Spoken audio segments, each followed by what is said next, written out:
Hi everyone! I thought it would be helpful to have a little quick demo of Quill so that you know what an activity pack is, and also so you know which activities you've completed and how to navigate around in the Quill website.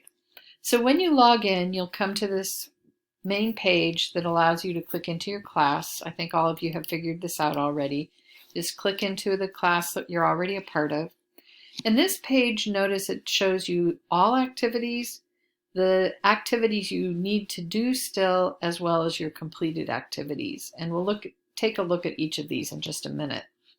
When I talk about an activity pack, what I'm talking about is this heading shows you one activity pack that is all related to capitalization.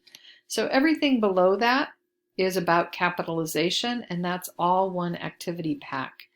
This sample student has completed these tasks within the activity pack, and there are still these activities left to do for that student in the activity pack. If I keep scrolling down, I'll see another heading here, plural and possessive nouns practice. So that one has fewer activities, so those are the ones I would need to do for that activity pack.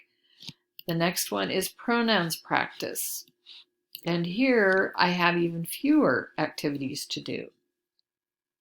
One of the things I explained early on about the Quill activity packs is the verbs practice activity pack is fairly long.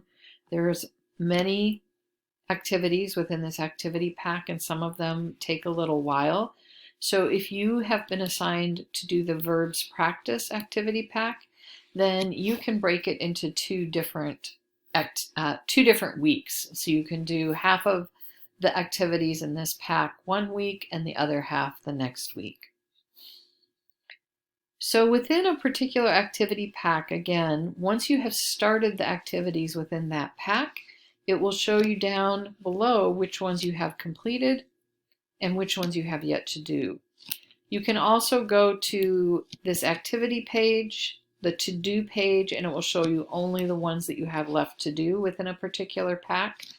Or you can go to the completed activities page to see exactly which activities you've completed.